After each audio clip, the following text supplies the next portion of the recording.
Hey everyone, this is Paul with Elkmont Media. We're going to get started here in just a second. We're looking at the registration. We've got 26 out of the 40 online right now. A couple of housekeeping things before we get started. If you go ahead and click the chat button down at the bottom center of your screen, this is where you can ask Chef John any questions that you'd like as we go through this today. This is a webinar format, so we're not going to be able to see you or hear you, but you'll be able to, of course, see Chef John and ask him questions. So as we go through this, if you have a question, yeah, go down there to the chat. There we go. Ariel, I see your message. Where it says two, go ahead right now and use that drop down and change it from all panelists to all panelists and attendees. That way, everybody in the group can see your message. And I'll also repeat it and read it back just so everybody can see it. So we're saying hi from Ann, Janet, so excited. Latina, this is great, thank you. Christina, hi everyone. Hi everyone, nice to be here with everybody. So this is really, it's fun. So also down in the center, you'll see there's a raise your hand button. As we go through the class today, Chef John will ask you, you guys need more time, raise your hand. If you got everything done, raise your hand.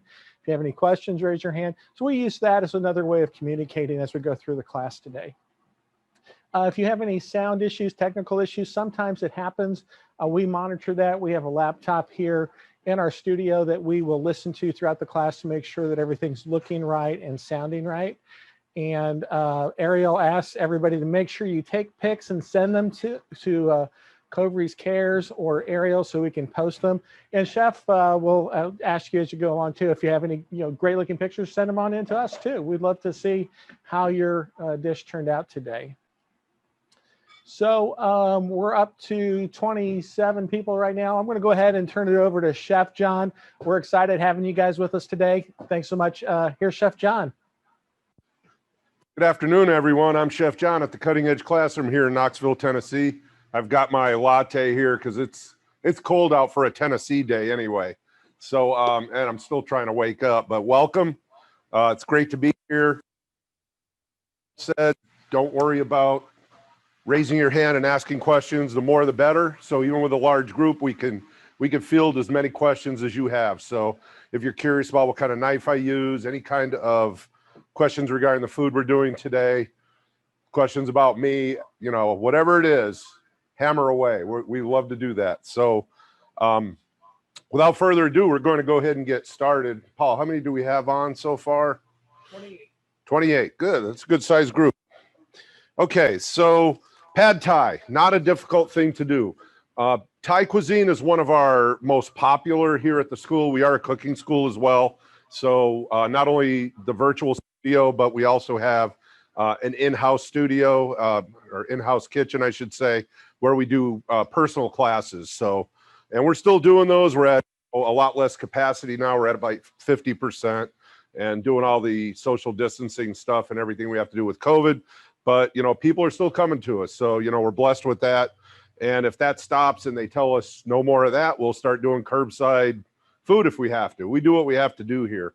But anyway, enough about that. So pad thai, here we go. This is a real simple recipe. You guys should have it in front of you. Those of you that are following along, follow along. If you're actually cooking this with me and you did the pre-prep, it's going to be a lot easier. If you didn't do the pre-prep, now's the time to do the pre-prep. So, that out there because we've had people try to, keep up, and it's really hard to do that. I've been going to have following me when it comes to chopping vegetables and things like that. So as I'm gabbing, might be a good thing to go ahead and get yourself where you need to be. Go ahead, Paul. Oh yeah, Christina says, had fun doing the prep. Can't wait to cook and eat. There you go. The prep, Christine, the prep is always the least fun part. But that's one of the things we teach here too, is how to use knives correctly and stuff like that. So we do a lot of classes for folks to help them with cooking technique so that they can go faster, cook safer, and have a meal on the table a little bit quicker and more delicious and fresh. So we do that a lot. Painting classes, like we did a burger and bourbon class where we did a bourbon wine tasting, ground all our own meats, made hamburgers, made the buns. So we do just a variety of crazy stuff here at the school. But anyway, so let's get started. What I'm going to do, I'm going to be basically prepping because I don't pre-prep. I want you guys to see it. So I'm going to be doing that on my cutting board. What you guys should have ready is you should have a wok ready somewhere in the stove. If you don't have a wok, a saute pan will work. I'm doing a 4 times the recipe. So I'm doing a large batch. They're doing probably smaller, or maybe you're doing more. If you up the recipe, that's fine. But I'm feeding Paul, myself, my daughter, and some leftovers probably for my wife later. So she always appreciates that. So I'm going to make a little bit extra. You should have a pot of water on the stove. I'm using a wok here. I think Paul had it up on camera. And I just got my water hot and I shut it off because I'm not going to need it right yet. But that's how I'm going to cook the noodles. They'll typically take anywhere from 7 to 8 minutes in hot water. And I do not boil the rice noodles. I bring the water to a boil. I shut it off. I drop the noodles in. And I just let them cook until they're still a little bit chewy. It's called al dente, but even a little bit more chewy than al dente. Because what happens if you overcook the noodles, when you make your pad thai, the noodles will fall apart. And that's just a disaster for a pad thai. And that will happen every time if you overcook them. So try not to do that. Just undercook them if you have to, even more than you would think, because they are going to cook when they're in the wok. And as they're setting on the plate before you eat them, and they're going to get soft really, really fast. So that's one of the biggest mistakes people make when they do pad thai is they overcook the noodles. So I've got my noodles here. I'm using, these are Asian best. They're called rice sticks. But basically, it's a rice noodle. It's not the whitest. It's kind of something in between. It's almost the size of a fettuccine noodle, if you can think of it that way. You could use the really wide ones or the smaller noodles, the rice sticks, if you want to. That's a matter of preference. That's not an authentic thing or anything like that. It just happens to be what I like, and they cook a little faster than ones. So I'm going to go ahead and start getting my ingredients together, mise en place, so to speak, get everything ready, and then I'm going to walk you through how to make the pad thai in the wok. So the first thing I'm going to do is get my carrots going. So, and like I said, if you don't have your pre-prep done, now's the time to really hammer away at it. Because once we start in the wok, it's going to go really, really fast. And like I said, if you have questions, let me know. I'm just peeling the carrots real quick. Not sure I'm going to need all this, but if I have any extra, I'll just have them for lunch. I love carrots. I'll just snack on them all day, kind of thing. So where are you guys from? Give me an idea while I'm working here so I can think of something other than cutting carrots. If anybody wants to type that, where they're from. Omaha, Baltimore, India, Boston. You say India? Yeah. Wow, all over. Owasso, Michigan. Wow, how about that? Parker, Colorado, Lansing, Michigan. Oh my goodness. Outside of Annapolis. Everywhere that's cold. Anybody in Florida? I don't see any Floridas. Oh my goodness, you're all in cold weather. South Boston, Berkshires, Connecticut, Portsmouth, New Hampshire. Wow, a lot of Northeast. Maryland, Connecticut, Maple Valley, Washington. Wow. I love Connecticut. When I was in college, I spent a lot of time in the Hartford area, and right outside of Hartford, had a friend that I used to go out and see. I lived in Pennsylvania at the time. So what I'm doing here is I'm cutting up these carrots into kind of a matchstick size cut, like a julienne. And I'm doing that so that they'll cook. You don't want to cut really big chunks of carrot, and then they'll be kind of raw in your pad thai. I don't mind if they're crispy, because pad thai in most Asian cuisine is really about a lot of different flavors as well as textures. So that's what we're kind of shooting for here, is to get some really good flavors going and a lot of different varying textures. I always make a flat part of my carrot, and then I cut slices. And if you notice how I'm holding my hands to keep from cutting myself, then I just lay my slices down and cut my matchsticks. And I don't mind them being a little long, just like that. That's really going to look good in there. I think that's enough. I don't want to go overboard on the carrot thing. A real quick comment. I And a comment, go ahead. Christina says, anybody else skipping the shrimp today? Mine will be chicken only. Ariel says chicken and shrimp for me. So yep, I was gonna say, yeah, and I'm glad somebody brought that. Who was it? Ariel brought that up. Yeah, and then, Lindsay says no shrimp for her. And Lindsay. Yep. Yeah, I mean, that's the beauty of these classes too. Even when we do them in house, you know, people tend to, you know, you might have a shrimp allergy, you just might not like it, whatever. You can use a lot of different things in a pad thai. So, you know, any kind of shellfish is really good. You could use scallops in a place of shrimp or none at all. You could just do chicken. Pork would go okay in it. So there's different things you could do with this to bring it to where you want it to be. So, yep, Kim's doing both. Absolutely. You know, mix it up. I'm going to actually change up a little bit too. So you're going to see some options here that aren't on the recipe. Okay, now I've got another recipe I think calls for a red pepper. I'm using a yellow pepper, which is perfectly fine. I'm going to go ahead and pull the seeds out. That's how I do it. I just cut the top off. I pull the ribs and seeds out with my fingers, cut my pepper in half.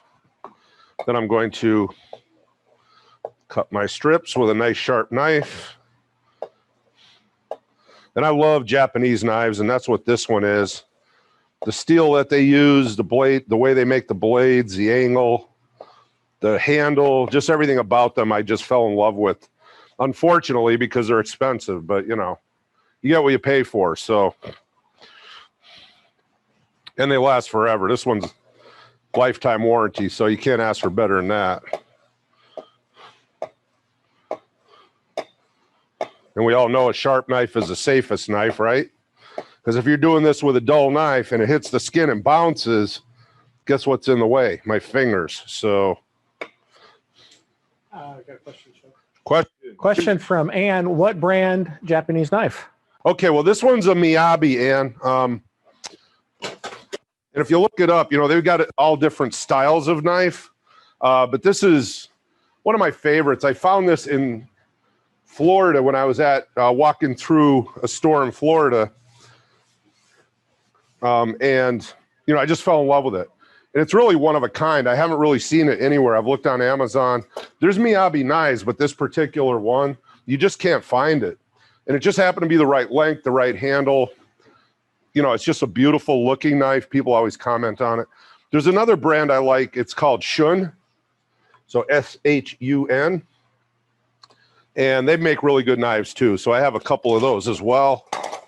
You know, some people go out and they buy shoes when they see them. You know, hey, I'm going to buy that pair of shoes just because I like them.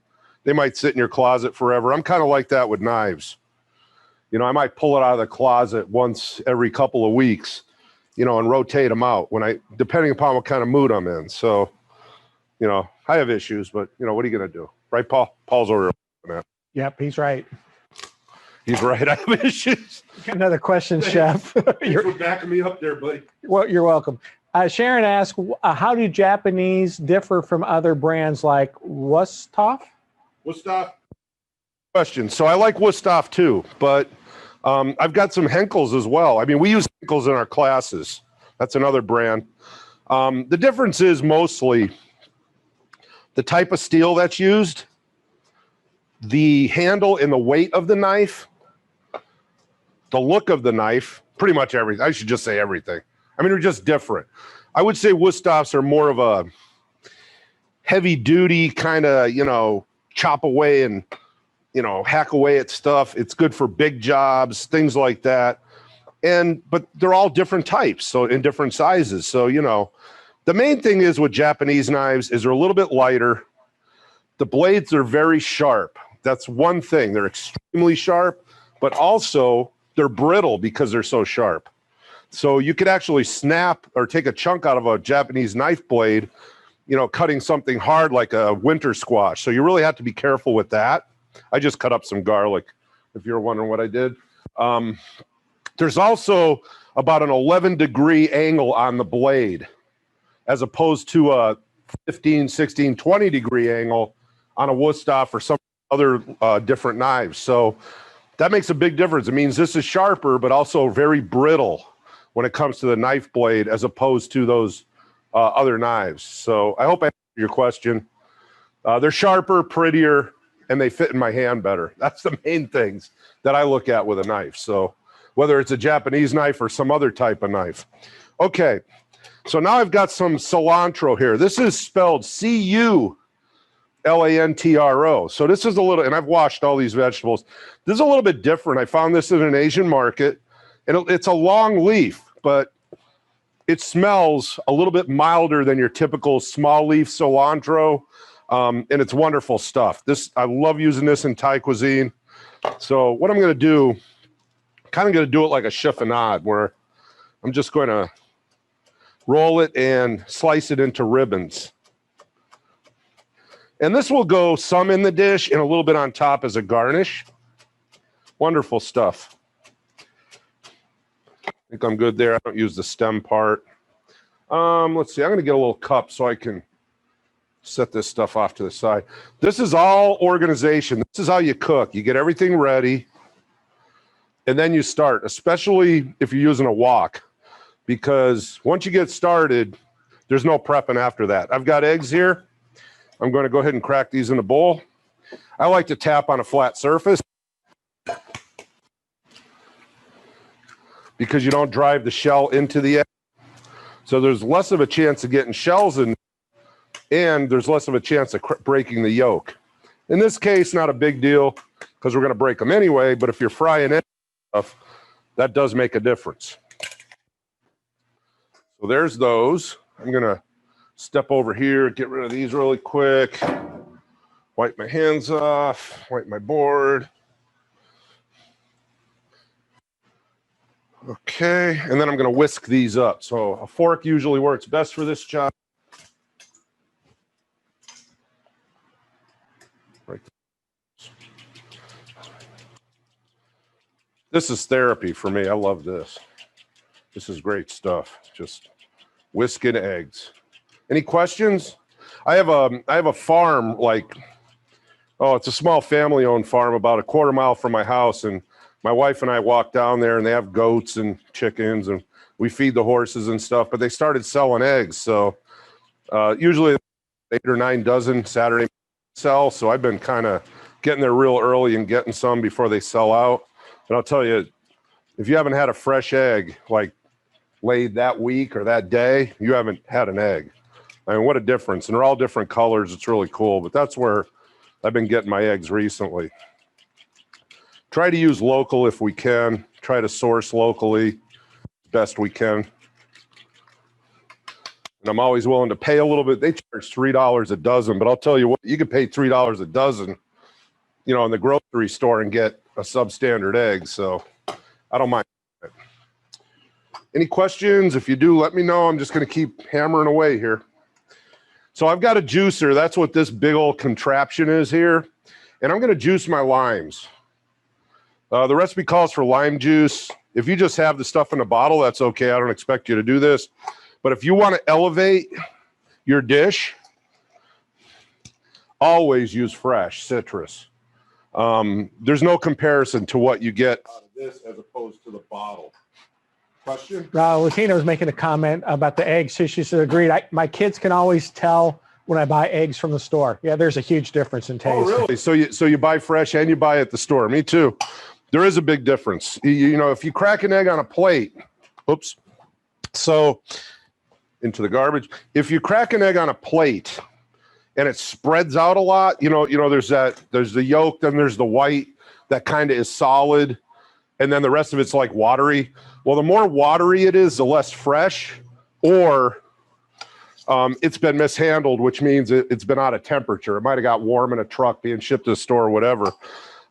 So the more solid the white is, the better the egg. And these were pretty much solid all the way through. There's a little bit, you know, of loose white, but not much. So, and the flavor definitely. I mean, anybody that has not had a fresh egg, I'm talking about one that's been like pasteurized, you know, they superheat them before they get, you know, shipped, to make sure nobody gets sick. But, you know, all that ruins the egg kind of in some ways.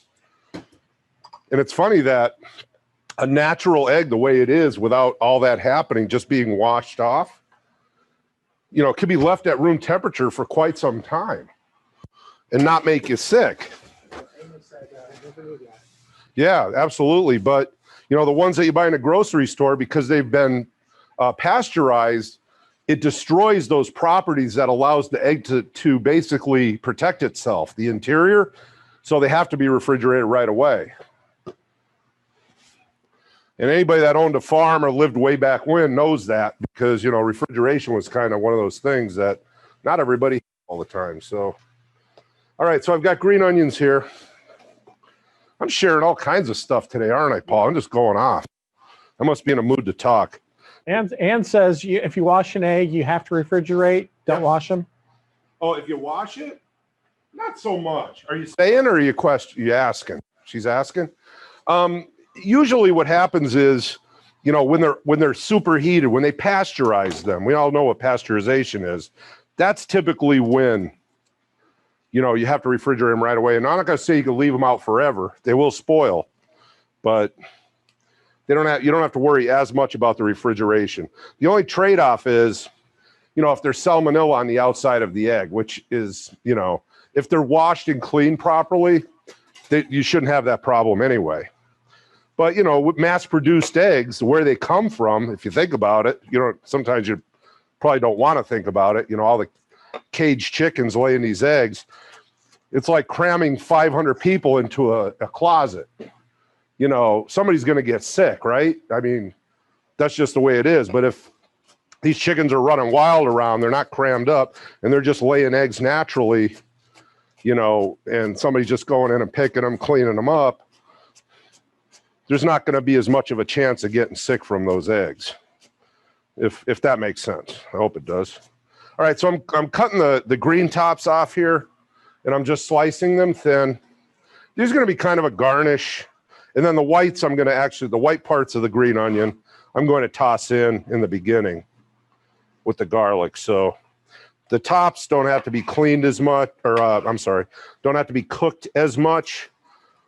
And they don't have to be really cooked at all. You can just toss them on right as you're taking your finished dish out of the wok. And then the white parts, I'm just going to slice thin, and they're going to actually get cooked into the dish. Just my way of doing it. Another cup. These little cups too, you know, you can get them on Amazon and stuff.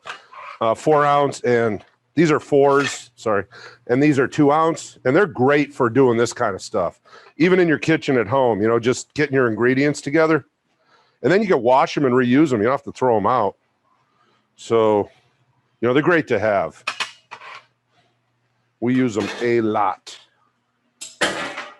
Okay, let me think. I'm going to run my recipe because that's what I always do. The rice noodles, I would do at this point, if you haven't already, is go ahead and get your water boiling. So start thinking about that. I'm going to run down my ingredients. I've got chicken, which I still have to cut up, shrimp. So I'm going to do those last. I've got brown sugar over here. I've got my nuts that I have to chop. So I'm going to pull these up to the front because the peanuts are going to get chopped up. I don't want kind of big chunks of peanut in mine. I've got my cilantro, garlic, green onion, pepper, carrot, egg, lime juice, oil, rice vinegar. Let's see, bean sprouts. Let's talk about those. So here's some bean sprouts that I have. And basically what I do with these, they go bad really fast. If you've ever purchased these fresh, and they're hard to find fresh, unless you go to like an Asian market or something like that. Some farmers markets, you'll be able to find them. But overall, what I want to do is soak them in cold water. If you do this in the refrigerator, they'll last for about a week. If you leave them in the bag that you bought them in or stick them in a Ziploc, you've got probably a day to 2 days, and they're going to turn brown and slimy on you. So just soak them in cold, really cold water, and they'll stay crisp. You would think that, you know, they would get soggy in the water, but look at it, they just snap. They're so crisp in that cold water. That's their environment. That's what they like. So that's how you hold bean sprouts. There's a hack for you. I've got some lime here. I'm just going to go ahead and cut these into wedges while I'm thinking about it. This is just going to be a plate garnish. Also, if you want to, you know, put a little bit on top of your finished dish. So let's see. I think I'll chop up my peanuts before I get into the proteins, because then I'll have to sanitize the board and stuff. So let me go ahead and just do a quick chop on these guys. Hopefully not have them flying all over the place. Comments? Yeah, Ariel said she had a hard time finding the bean sprouts. Couldn't find it at 3 stores. Yeah. And Joanne says, I like bean sprouts enough to go to 2 stores for organic sprouts. Yeah, and then some people can't stand the things. You know, some people are like, oh, they're gross. But I think the people that don't like them have never had them cooked correctly. These need to go into the dish right at the end because, you know, if they get overcooked, they get just mushed out, and then they have no texture and they're gross. So I literally will throw them in right at the end, right when it's ready to come off the heat.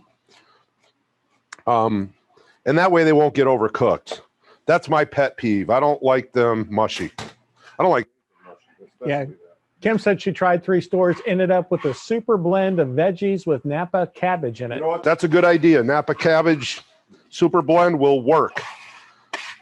Nothing wrong with cabbage in this dish. It changes the flavoring a little bit on it, but it's not a bad thing. You could do bok choy. There's a lot of substitutes you could use for that, for the bean sprouts. Not canned ones. They are. There's 2 people said they ended up with canned ones. Yeah, I mean, I should back up. You bought the things, taste them first. They're going to probably taste like nothing. But what I would suggest you do with the canned ones is drain them really good and add them literally to the dish in the wok when you mix it and right onto the plate. Like, don't cook them at all because they're already going to be soggy. And I think they'll be okay for you, but that's up to you. I mean, personally, I can't eat the canned ones. They never taste right to me. They have a metallic kind of flavor to them. Go ahead, Paul. Question is, how will adding matchstick radishes change this dish? It'll give it a little bit of heat. Other than that, go for it. And then Ann says, I had all my ingredients delivered from Whole Foods. They had everything. You're a bomb. Whole Foods. Nothing wrong with that, for sure. You know, I don't know what you spent, probably more, than you normally would if you just went to the actual Whole Foods and got it. But everybody's doing curbside now, so it's a cool way of getting stuff. We actually entertain the idea of shipping ingredients. It's nothing new. I mean, there's some companies out there doing it, and found out it's so expensive for us to shop, put our people in harm's way, package everything, get shipping containers for perishables, ship them.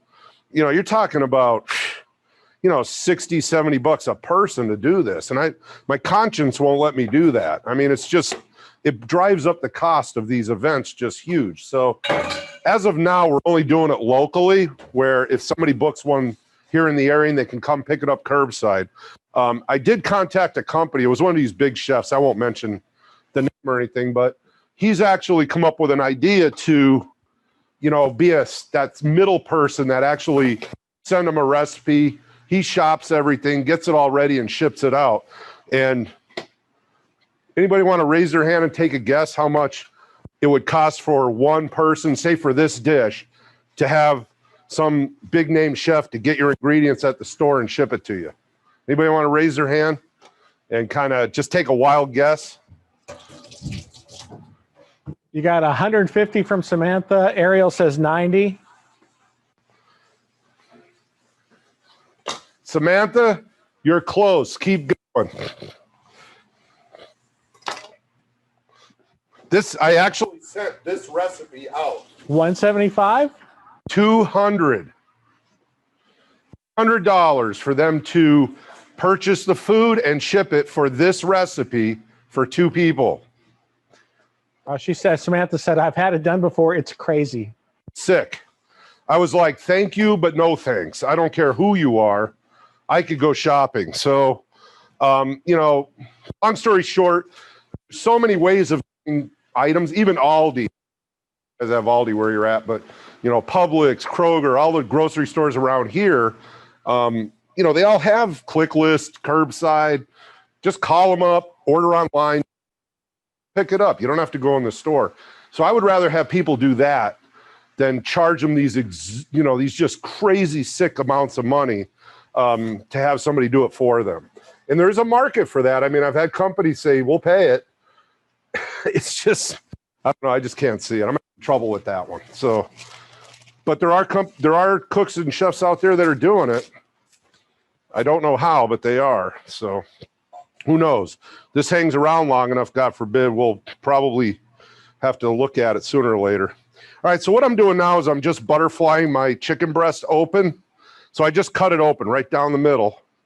And I'm going to cut it into strips, about an inch or so wide. They don't have to be anything perfect looking. This is a big one. I was going to say this is a big breast. I said it, and I always get a chuckle when I do that, so I try not to say it, and I said it anyway. Paul, hush. But, sorry, guys. We have to throw one of those. I am a chef, so we have to throw one of those in there every now and then. But we're going to cut into about 1-inch squares, I think, is the way I'm going to do this one. You could cut it into strips if you want to. Did I get a laugh out of that one, Paul, or are they all mad at me now? I think they're all mad. Can't tell. I can't believe he said that. Hey, if you want to see stuff, just go on Facebook. Or you get mad. Ann had a comment about the Whole Foods. I'm not doing in-person shopping right now. COVID out of control in Omaha.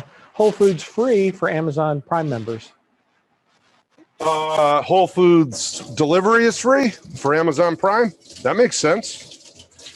I'm an Amazon Prime member and I love Whole Foods. That's awesome. Good way to shop for sure. I used to run health food stores down in Florida when I lived down there called Wild Oats. They were out of California, out of Colorado, Boulder, Colorado. They were based there. They got bought out by Whole Foods, but that's the company I worked for before I came up here. Yep, go ahead.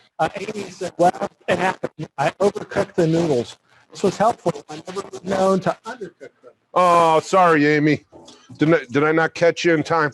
I probably should, I don't know, maybe for now on when we do this one, if people are cooking them ahead of time before class, maybe I need to put a really bold statement in there. Don't overcook. Yeah, they'll be okay. If you didn't make your pad thai yet, wait at the end before you add them.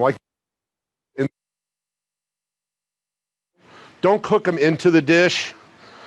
Just kind of toss them in there, if you know what I mean. And I think you'll be okay. Yeah, Amy said they're in tiny pieces. Oh, shucks. And then Ariel said, I annihilated mine. So, and they... Well, if you look on the package, this one here, I'm going to tell you what it says. So, let's see if I can find it. Oh, my goodness. I might need glasses here. Soak rice sticks in warm water. This one says warm for 5 until soft. Drain well and fry. So 5 to 8 minutes in warm water, okay? I've found that warm water sometimes takes a bit longer than that, but you know what? With this size noodle, I guess it's. I'm going to shut the water off. I had it boiling, so I'm going to let it knock down a little. And I'm going to go over my ingredients, make sure I have everything. Then I'm going to toss them in there and let them sit for about 5 minutes. I'm going to be on the safe side. And then we're going to go ahead and cook the dish. So anybody else have questions? Shoot away. Yeah. Christina said, I pre-boiled mine too, but I'm not a cook. So I figured this will be better than anything I'd make on my own. Kim said, I bought 2 packages just in case. Kim, good move. Samantha, I got mine prepackaged cooked for next time. Christina, mine said to soak for 20 to 30 minutes. I didn't have that kind of time, so I boiled using the pasta boil instructions. And then Ann said, I had another bag of noodles if somebody wants to come and get them. Are you the one in India? Joke. But, so proof in the pudding, they're all different. One bag might say boil them, one bag. I'm telling you, they're at least this I don't know if you guys can see it really good. Can they see it? Where am I at, Paul? There you go. Like that, okay? And it's max with hot water, okay? Will take a little bit longer if you're just using like warm tap water, but never boil them, ever. I don't care what the bag says. Don't boil your rice noodles. They just have to absorb the liquid. They do not have to.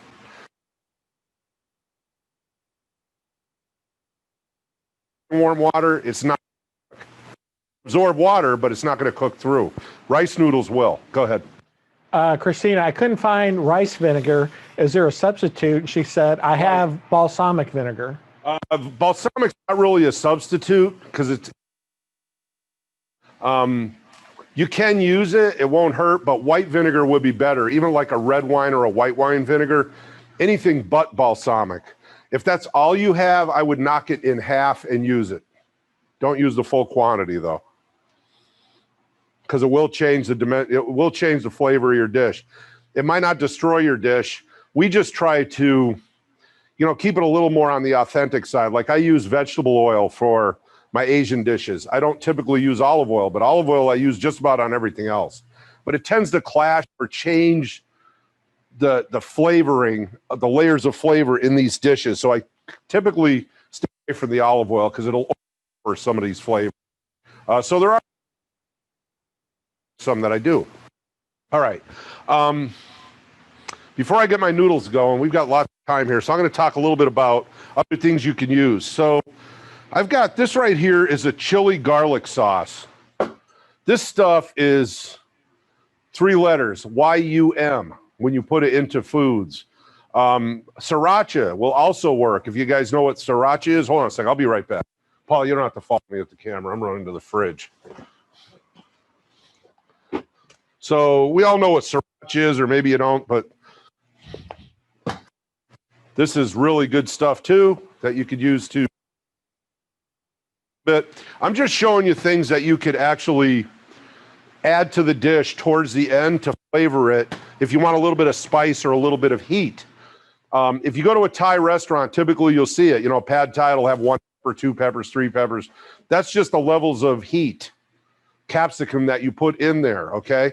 So that's up to you. The fish sauce is another one. This stuff right here. Very stinky, but good in foods, but I wouldn't drink it, okay? But, they use it in Thailand and other Asian cuisine as a condiment on the table as well that you could add to your foods. So it's very salty. So, you have to think about that. You'll notice that we're not adding salt to this dish because we have soy sauce in there, fish sauce, which is very, very, very salty. Comment from Amy. I usually order mine extra spicy. And then Ariel said, smells awful, tastes amazing. That must be the fish sauce. Smells gross.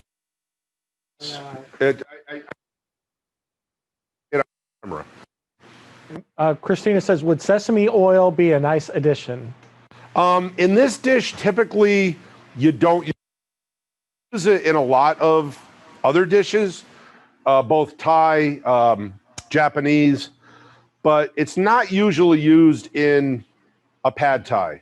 Pad thai is kind of one of those things. It is what it is, kind of authentic, don't mess with it kind of things. But I don't think it would destroy the dish if it's not that much different than what you could put into, another stir fry or, a hibachi dish.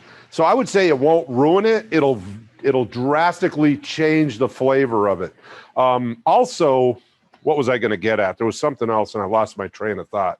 It was a short train. Go ahead. We have another. Samantha, should we not season our chicken? No, you don't have to season the chicken at all. Does the recipe tell you to? I don't think it does. There's a lot of different, flavors in here, so definitely don't use salt. What you can do, I'm going to do it because thanks for reminding me. I'm going to put just a little bit of pepper on mine because I like pepper. But do not use salt, okay? That's a big no-no. Just a pinch, here we go, of black pepper I'm using. You could use white as well. And that's typical. That's not a bad thing to do. I enjoy pepper. It goes good with this dish. So I think I've got everything. I think I ran down the ingredients pretty good. I've also got soy sauce here. And oh, one other thing. I've got some dried Thai chili peppers, these little buggers. You could get them fresh too. Probably Whole Foods has them for sure, I would think. We have a huge Asian supermarket here that sells all this stuff. I mean, we're blessed to have that place in Knoxville, Tennessee, of all places. They have everything, including fresh fish and all other kinds of things. But if you go down the aisle, the canned goods and the bottled jar sauces, you'll be dumbfounded. You're just like, oh my God, where do I start? You know, nobody speaks English. So you're just kind of walking through the place trying to figure it out. And then after a few times, you know, you get to it and figure out where everything is. Question. Yeah, two questions. One, can we use crushed red pepper as a substitute? The recipe calls for crushed red pepper, so absolutely use it. These are hotter, these Thai chili peppers. And all I'm going to do is I'm going to toss them in there towards the beginning and let that flavor come in. And then I'm going to I'll leave them in the dish, but it's not something you want to chew on. These are kind of dried, and they do have the seeds in them, but they're super hot. So much more hot than what you're going to get from your crushed red pepper flakes. Absolutely. Use it. Don't use it. It's up to you. Whatever your heat tolerance level is. I like it a little bit on the spicy side, but I don't like it flaming hot either. I've also got sesame seeds that we'll sprinkle on at the end, just kind of as a garnish. You could use black or white sesame seeds, whatever you prefer, or a mixture of both. I have white. So there we are. Other question from Lindsay. Can you use liquid aminos instead of soy sauce? Absolutely. Liquid aminos work well. I have them somewhere around here. Maybe I do. Hold on a second. Let me look. Where's my liquid aminos? They're hiding on me. Well, I have them at my house, I think. I don't have them here. But yeah, you could use liquid aminos. You know, it's thought to be a healthier alternative to soy. If you're gluten-free, you could use tamari. Tamari is gluten-free. Soy sauce typically has gluten in it, believe it or not, because there's wheats, you know, thickeners in there or whatever they do to get it, you know, to where it's got gluten in it. So tamari is a good substitute as well. You could use low salt, regular soy. That's a matter of preference. And I put my soy sauce in a squeeze bottle like this, because I want to, you know, I don't care what the recipe says. I want to measure it out into my dish as I'm making it, taste it. If I need a little more, I squirt a little more in there. So, you know, that's how you cook. You know, you have to worry about measuring every little ingredient perfectly, you know, before you start. But having everything in front of you ready is very, very helpful. So that's where I'm at. And if you're on the cutting board right now, we are, right? Okay. So you can see what I've got here. Pretty much all my ingredients laid out. Noodles ready to go. I'm going to get this out of the way. I'm going to drain my bean sprouts because those need to be drained off. So to the sink I go.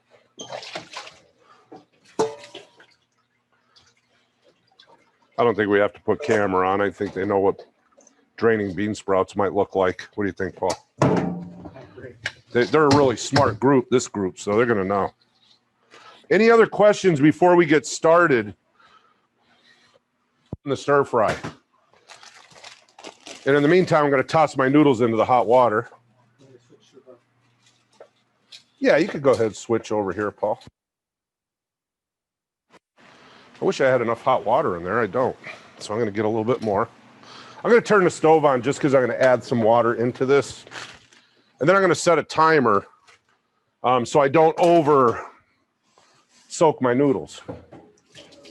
And I'm sorry that happened to a couple of you. That is really so common. I've had it in restaurants where they overcook the noodles, you know, and a good way to do it is if you want to pre-soak them, just soak them, rinse them off, you know, strain them, rinse them off, get some of that exterior starch off, and then oil them with some vegetable oil, just like you would with pasta if you're going to hold pasta. Oil them with some vegetable oil and cover, you know, put them in a bowl and cover them tightly and put them in the fridge or stick them in a Ziploc. And they will stay for 7 days or so. And then you could use them in whatever dish you want to. I heard somebody also say they bought the pre-bought ones, or I'm sorry, the pre-cooked ones. never used those, so I'm curious to what they'll come out like. Hopefully they won't fall apart and break, but I think they're probably cooked pretty close to where they should be, so I'm hoping that they'll work out. But definitely that's an easy way to do it for folks that, you know, are really stressed for time and don't necessarily want to wait. Question, shoot. Question, can I pan fry them since they are way overcooked and add them later? Pan fry them. Yeah, I mean, I don't see why not. You can go ahead and do that, but it's just going to cook them more. I would think you might be better off just, you know, just warming them up and, you know, tossing them into your dish right at the end, or even putting them on the plate and then put your ingredients that, you know, your vegetables and everything that you cook up right on top. Question? She said, buying more, smiley face, 19th trip to the store. Oh, no. For this recipe? Gosh, I hope not. 19th trip. Ooh. Yikes. We got to work on our, maybe you give me a call and I'll tell you how to put together a good shopping list. It sounds like Home Depot for me, you know. You're gonna paint a door and you end up with 20 trips because you get home and you find out, oh, I didn't have a paintbrush. You go back, oh, I got the wrong paint. You worked on a house. Sharon asks, do you have any little-known cooking facts to share? Little-known cooking facts, like hacks? I've got a million of them. Give me an idea. You got to throw something at me here. I mean, I got millions of them. What do you want to know? Because my brain is on pad thai right now, so I'm having trouble. Give me an idea. Cooking facts. If you follow us on Facebook, Classroom, you'll see I post a lot of different stuff. I could tell you, like, now is probably an appropriate time, you know, with fresh herbs. Like I have an herb garden out front, and I just miss them so much during the winter, and they're really expensive to buy in the grocery stores. So what I do is I'll take an ice cube tray, I'll put olive oil into the, and I'll freeze them. Block bag in the you want to use really use all your, it's pretty cool. Does that And you got two more comments real quick. From Latina, you mentioned cooking with olive oil. It seems like it cooks hotter than vegetable oil. Is that the case? cooks hotter? I think what you're talking about is the smoke point of the oil, where, you know, smoke point means the point at which oil starts to smoke and burn. So a higher smoke point than vegetable oil. Peanut oil has a really high smoke point. Avocado oil has a smoke point that's high. Butter, when it's clarified, has a high smoke point, meaning you get rid of all the impurities and you use the butter to saute with under high heat without burning it and it turning brown. So yeah, there's a lot of different oils and a lot of different smoke points. You know, whole class you can teach on that subject alone, but you look it up on, you know, just Google it. There's charts. Pull up, it'll tell you every oil, it'll tell you the temperature. All like, you know, 400 extra virgin, not, you know, extra virgin, it's got a lower smoke point, which means it burns at a lower temperature. So there's different, you know, variables there as well. But yeah, you can saute with olive oil. I do all the time. That's my favorite medium to cook with. And avocado oil I enjoy too, especially in Spanish and Mexican cuisine. I use it quite frequently. It's actually really cool. Linseed oil, there's a lot of different ones. What I don't use is canola oil. I just don't. It just has no use for me. You know, plus it comes from the rapeseed plant, which is, you know, poisonous. I know it's not poisonous when they, you know, extract it and stuff. But where that name came, if anybody got, and don't Google it, no cheating. Quick, if you don't raise your hand in 3 seconds, nobody. It comes from Canada, canola oil, Canola, Canada. That's where it's mostly processed. A couple more comments, Chef. One from Samantha. I never measure when cooking, and my family always loves it, I guess. I heard you say measure to taste earlier. Is that okay for cooking? To do what? Measure by taste. Oh, yeah, absolutely. I wouldn't, I mean, you know, who is it, Samantha? You sound like a good cook, so I would say, yeah. If you're not a good cook, I would say no. You know, we teach that. We teach flavoring, you know, and spices and, you know, how to make food taste and look good and what flavors and how the mouth works, you know, how your taste buds, your receptors work, and how some people are more sensitive to sweet versus savory and back and forth. That's a whole science. That's like food science, you know, and that's how these companies figure out how to make things taste good so that you get hooked on them and buy them, like Taco Bell. You know, I wouldn't eat that in that place. You know, some of you I'm sure eat there, but I wouldn't touch it. But you know what? They make their food in a way that people just get hooked on. Look at Chick-fil-A. Why does that taste so good? They figured it out. That's why, you know, it's so simple. Are they laughing? Yeah, you got a couple. One said, Chick-fil-A, man. yeah, Samantha says, "Ha, I try." And then Christina said, "I had Taco Bell yesterday." Oh, Christina, you killing me. But, you know. And Amy said, "Guilty." Kathleen asked, "What is the Facebook page? What's your Facebook page, Chef?" You know what? I don't know that. Get that for him maybe and post it. Yeah, I think it's just I'll type it into the chat function. Just in a second here, I'll go ahead and get these noodles. You can see them. I'm going to go ahead and strain these. Paul, can you get over to the camera here? Give me a second. Because I get to talking and I don't want to overcook my noodles. So I'm bringing them over here. And what I'm going to do is I'm going to cool them off, guys, because they sat in there longer than I wanted them to, because I got, you know, once you get me talking, look out. So just run cold water over them and stop the cooking process. That'll halt it and they won't cook anymore. So that's all I'm doing. Just cooling them off. And they're good. I tasted them. They're not overcooked, but another minute or two of me gabbing, definitely they would have got overcooked. So they're cool. I'm just going to let them go ahead and drain at this point. So back to it. What were we talking about, Paul? Oh, we're talking about Taco Bell, and then Taco Bell. Amy says you guys make a good team. Oh, thank you. And then Taco Bell. I barely remember it from my youth. hey, it's cheap. And Had to drink a lot. Yeah, it's definitely, you know, it's like crystal burgers, you know. I call them gut grenades, but if you're drunk enough, they taste really good. and then Anna Marie says I only measure when baking. Only measure when baking. That's good. And a lot of people say that they measure, but then they don't measure correctly. So that is another whole class that we teach here, how to measure correctly, how to weigh things, how to measure. You know, some people measure dry ingredients with a liquid cup, stuff like that. So even if you measure, you might not measure right. I'm sure you know, but a lot of people don't. So, you know, that's why we do so well, because we help people out with all this stuff. I'm going to put a little oil on these noodles. So I'm going to kind of show you how you can get these ready for the refrigerator if you wanted to. Just put a little bit of vegetable oil on. And if anybody works at Taco Bell or owns one out there, I apologize in advance. I didn't mean to bash Taco Bell. I was just trying to make a point. Christina says, to my credit, that was only because I got stuck in a 2-hour wait for an eye appointment, and Taco Bell was on the way home by the time I finally left at 6. So it was an emergency Taco Bell stop. You know what? That's really good reason. I'm going to use that one next time I go there. Oh, man.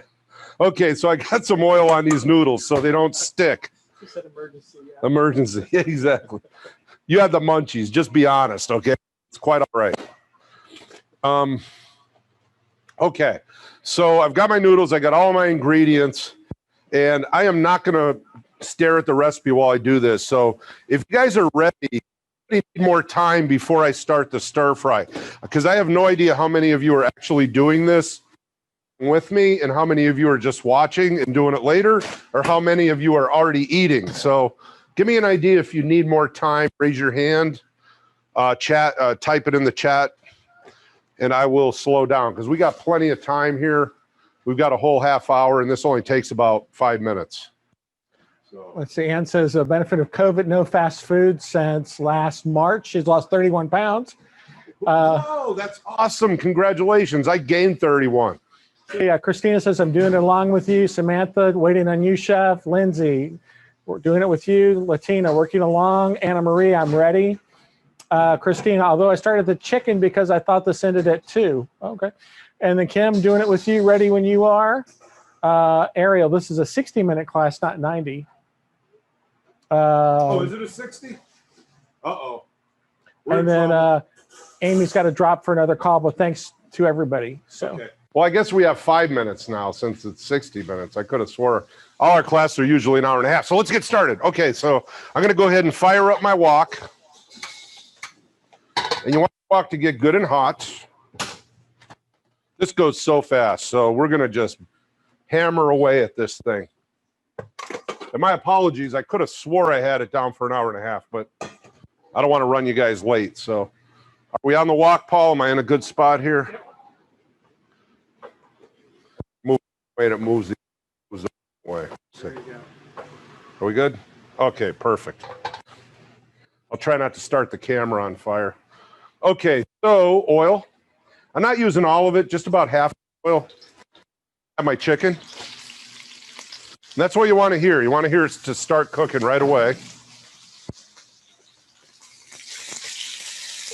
And we're going to cook this chicken. You should have a bowl next to you to remove the chicken into, which I have right here. Also, don't mix the chicken right away. Let it cook a little bit. The reason foods stick in a pan or on a grill is because you don't let them heat up enough. So let the surface of that food come to the temperature of the surface of the wok, and it will release. So don't worry about stirring right away. Just let it cook, let it brown up a little bit, and then we'll get to it. I've got my shrimp here, but that's going to be second. So if you're doing shrimp, once the chicken, see how it's released now? It was sticking before. Once the chicken is done, I'm removing it. I'm adding the shrimp. 2 real quick questions. 2 questions. Go ahead. I can do 2 things at once. Which oil did you use? I used vegetable oil. Okay. Second question, not using a wok, but what should the wok heat up before the oil goes in it? Yeah, you want to heat it up and then add your oil. Definitely if you're sauteing. Woks heat up a lot quicker than a heavy saute pan, but the same thing. When the chicken hits the pan, it should start cooking. If you're not sure, take a piece of chicken, dab it into the oil. If it doesn't start cooking, you need a little bit more heat time. Just real quick, too. I'm going to say something. Just another real quick, if you do have to drop off, we'll have the video replay ready for you on the website where you can take a look and watch us over again. So if you do have to cut out, you'll be able to log in and see the video.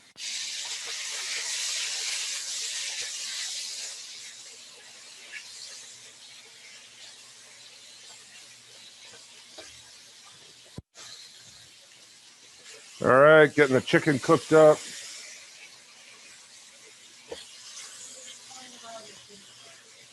Is she okay with 10 minutes? She can wait out in the lobby if she wants. Somebody walked in. So. We're almost done. All right, cooking it up. Almost there. I think for time, because we're trying to save a little bit of time here, I'm going to go ahead and add the shrimp now, rather than take the chicken out and then add it separate. Perfectly fine. It'll cook.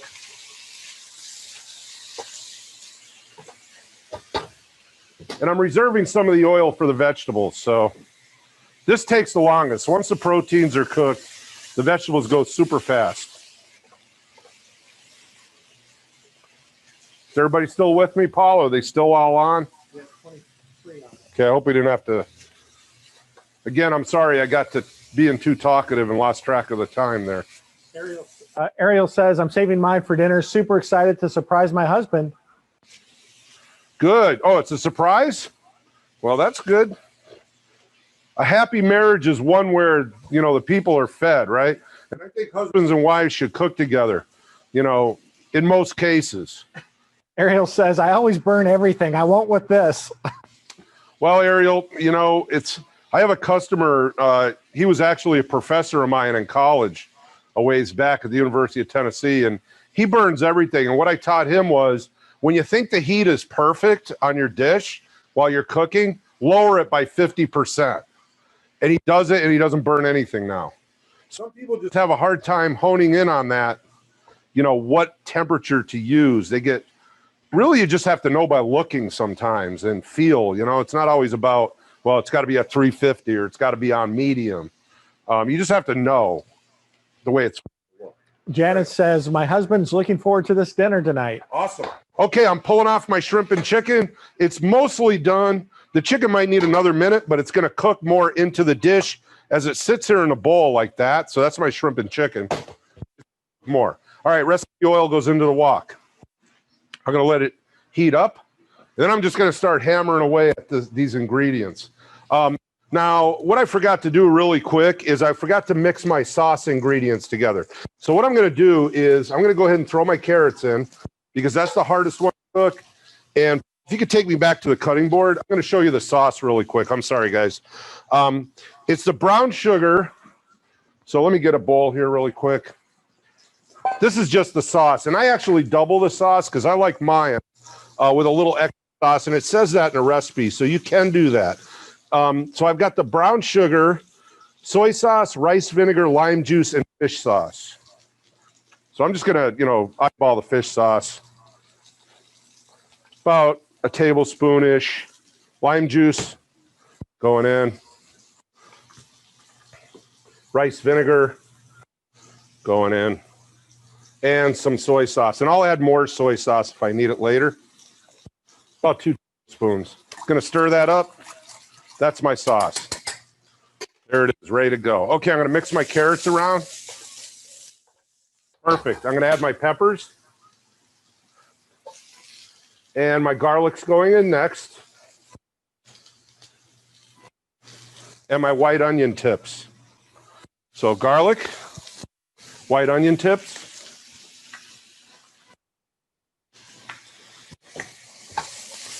Stir it around. A couple of quick questions while you work. Go ahead. Samantha asks, what are the best pots and pans to use on gas ranges? The pots and pans. I use American Kitchen, it's called. All Clad makes a good pan. You're going to pay money for it, but it should be heavy, in good condition, and it should have a lifetime warranty. Even if you're paying $100 and some for a pan, it's worth every penny when it comes, you know, to how they cook and how they hold the heat. I need a little bit more oil in here, and then I'm going to go ahead and add my eggs. And I notice I pushed my veggies to the side because I'm going to scramble my eggs. I want the eggs to cook separate. I don't want to mix them into the noodles and everything because I want chunks of egg. I don't want, you know, a mess of eggs in the dish. Did somebody have a question, Paul? Yeah, just real quick. Is there a widely available soy sauce you recommend? You know, I use Kiko Man mostly, but you could use any kind. I mean, from what I could tell, there's not a huge difference in the flavors of soy sauce.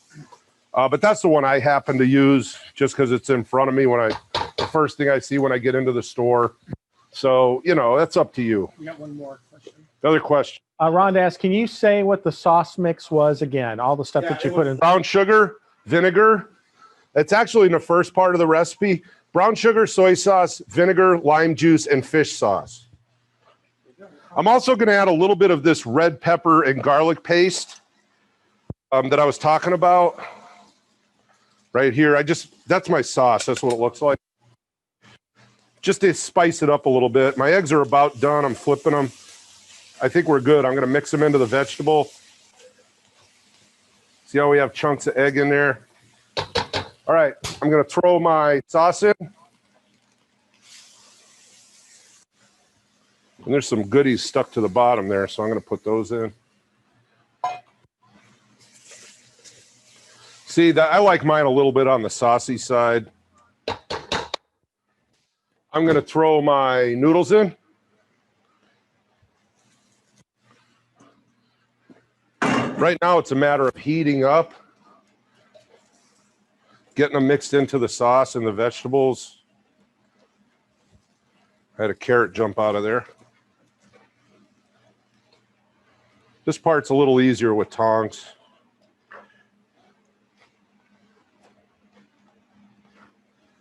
It's a real pretty dish, too. It looks good. Very nice. At this point, I'm going to hit it with a little bit more soy.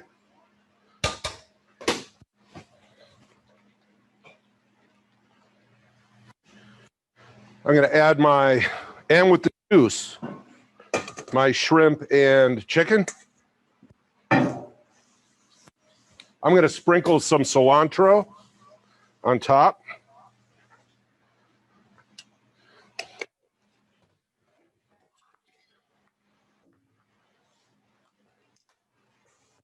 I'm going to throw in those red peppers I was talking about.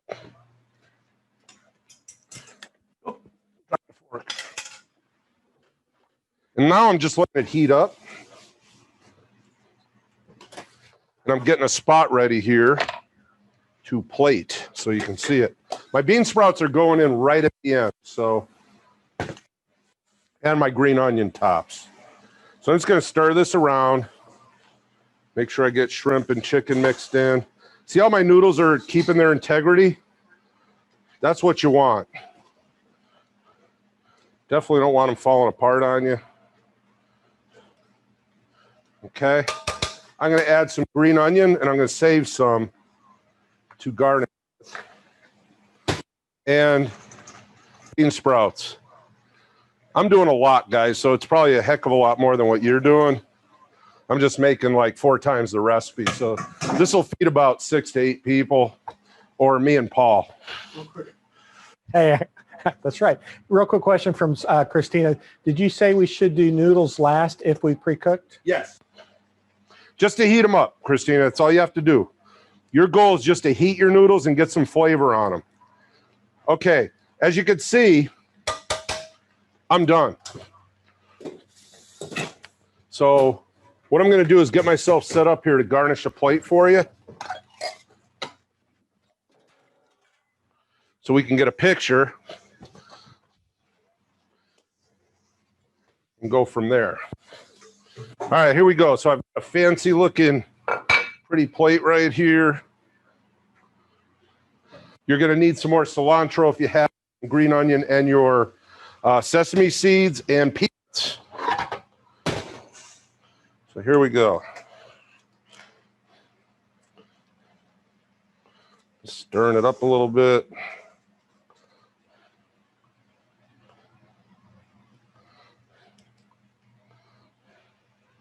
Ariel said she added the crushed peanuts and cilantro, and it made it perfect. Yep. You could add it in as you're cooking or at the end. I like sprinkling it on top, but I like perfect. That's a good word. What do you think, Paul? That's a good word. It's a good word. And Joanne says, this is delicious. Thank you for this great event. You are so welcome. So I'm going to finish it off here, get a little carrot on there. Try to make it look pretty so y'all can see it. A little bit of green onion, a little bit of cilantro right on top, some peanuts.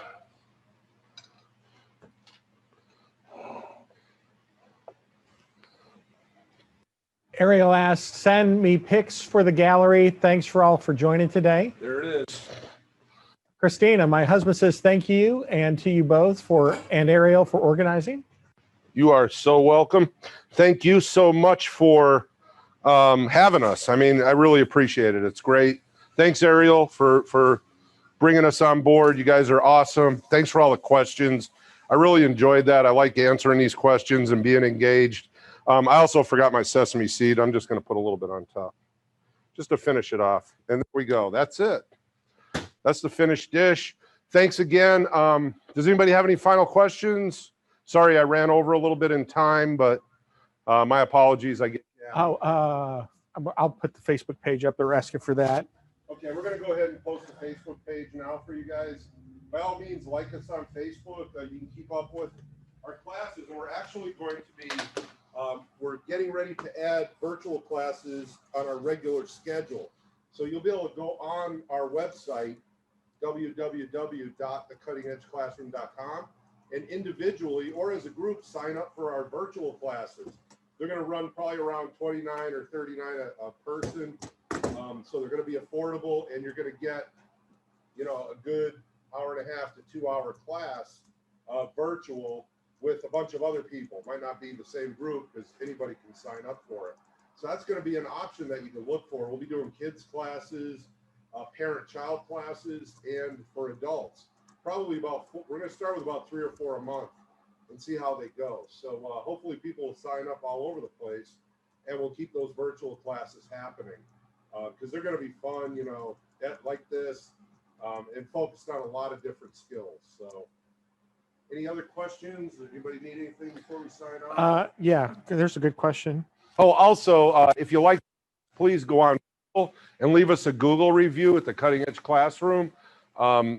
If you don't like the class, don't leave a review. I hate bad reviews. Only if you like it. Yeah, if you don't like it, call me. Otherwise, you know, like my mother used to say, you know, if you don't have something nice to say, don't say.